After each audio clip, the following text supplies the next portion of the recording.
Middle east में शांति की दिशा में भारत को अब एक ऐतिहासिक जिम्मेदारी मिलने जा रही है।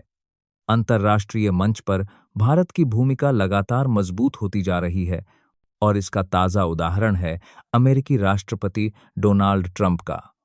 प्रधानमंत्री नरेंद्र मोदी को दिया गया विशेष न्योता। दरअसल राष्ट्रपति ट्रंप ने प्रधानमंत्री मोदी को मिडिल ईस्ट में शांति बहाली से जुड़ी एक बड़ी अंतर्राष्ट्रीय पहल में शामिल होने का आमंत्रण भेजा है। इस पहल का मुख्य उद्देश्य गाजा संघर्ष को समाप्त करना और पूरे क्षेत्र में स्थायी शांति को मजबूत करना है। अपने पत्र में राष्ट्रपति ट्रंप ने बताया है कि अमेरिका पहले ही इस मुद्दे पर एक 20 बिंदुओं वाली शांति योजना पेश कर चुका है, जिसे कई देशों का समर्थन मिला है। यही नहीं, इस योजना को संयुक्त राष्ट्र सुरक्षा परिषद की मंजूरी भी मिल चुकी है। अब इस योजना को जमीन पर उतारने के लिए एक नई अंतर्राष्ट्रीय संस्था गठित की जा रही है, जिसका नाम है गाजा बोर्ड ऑफ पीस। इस बोर्ड में भारत सहित दुनिया के कई बड़े और प्रभावशाली देशों को शामिल किया जाएगा। अमेरिका चाहता है कि भारत इस ऐतिहासिक शांति प्रयास में केंद्रीय भूमिका निभाए।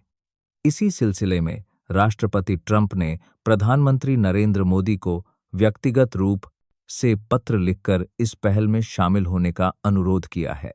इस न्योते की पुष्टि अमेरिका में भारत के राजदूत सरयो गौर ने सोशल मीडिया प्लेटफॉर्म एक्स पर की है। उन्होंने लिखा कि उन्हें राष्ट्रपति ट्रंप का संदेश प्रधानमंत्री मोदी तक पहुंचाने का सम्मान मिला। उन्होंने यह भी कहा कि यह बोर्ड गाजा में स्थिरता, पुनर्निर्माण और प्रभावी शासन व्यवस्था स्थापित करने में अहम भूमिका निभाएगा। राजदूत ने इस पत्र की एक झलक भी सोशल मीडिया पर साझा की है। गौरतलब है कि राष्ट्रपति ट्रंप ने 15 जनवरी को औपचारिक रूप से गाजा बोर्ड ऑफ पीस के गठन का ऐलान किया था। इसे इजराइल हमास युद्ध को समाप्त करने की अमेरिका समर्थित योजना का दूसरा अहम चरण बताया जा रहा है। 18 जनवरी तक भारत के अलावा कम से कम 4 अन्य देशों ने भी पुष्टि कर दी है कि उन्हें इस बोर्ड में शामिल होने का न्योता मिला है। एसोसिएटेड प्रेस की रिपोर्ट के मुताबिक जॉर्डन, ग्रीस, साइप्रस और पाकिस्तान को भी आमंत्रण भेजा गया है। एक अमेरिकी अधिकारी के अनुसार बोर्ड की अस्थायी सदस्यता के लिए 1 अरब अमेरिकी डॉलर का योगदान प्रस्तावित है, जबकि 3 साल के पूर्ण कार्यकाल के लिए फिलहाल कोई अनिवार्य आर्थिक शर्त नहीं रखी गई है। इस पहल के तहत जुटाई गई राशि का उपयोग गाजा के पुनर्निर्माण और मानवीय सहायता में किया जाएगा। बताया जा रहा है कि आने वाले समय में इस बोर्ड में दुनिया के कई बड़े नेता शामिल हो सकते हैं। वॉशिंगटन जल्द ही इसके अंतिम सदस्यों की सूची जारी कर सकता है। संभावना है कि इसका औपचारिक ऐलान स्विट्जरलैंड के दावोस में होने वाले वर्ल्ड इकोनॉमिक फोरम के दौरान किया जाए।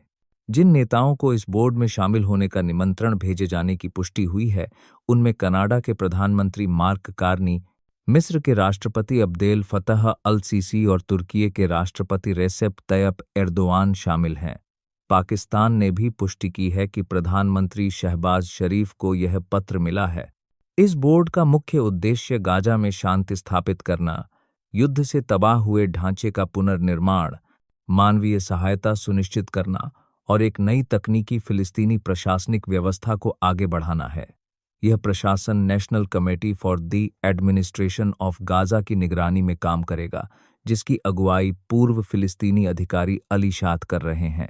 अमेरिकी अधिकारियों के अनुसार संयुक्त राष्ट्र के मिडिल ईस्ट के पूर्व दूत निकोलाई म्लादेनोव को गाजा के लिए हाई रिप्रेजेंटेटिव नियुक्त किया गया है। इसके अलावा एक अलग गाजा एग्जीक्यूटिव बोर्ड का भी गठन किया गया है, जिसमें तुर्की, संयुक्त अरब अमीरात, कतर समेत कई क्षेत्रीय देशों के वरिष्ठ प्रतिनिधि शामिल हैं। इससे साफ है कि इस पहल में अमेरिका के साथ साथ अरब देशों की सक्रिय भागीदारी भी सुनिश्चित की जा रही है। प्रधानमंत्री नरेंद्र मोदी के अलावा अर्जेंटीना के राष्ट्रपति जेवियर मिलेई ने इस न्योते को सार्वजनिक रूप से स्वीकार करते हुए इसे अपने देश के लिए सम्मान बताया है। कुल मिलाकर गाजा संकट के समाधान के लिए यह पहल एक बड़े कूटनीतिक प्रयास के रूप में देखी जा रही है, जिसमें भारत की भूमिका को बेहद अहम माना जा रहा है। दोस्तों, अगर आपको हमारी यह वीडियो अच्छी लगी हो तो वीडियो को लाइक और शेयर ज़रूर करें और ऐसी मनोरंजक खबरों के लिए हमारे चैनल को सब्सक्राइब करना ना भूलें।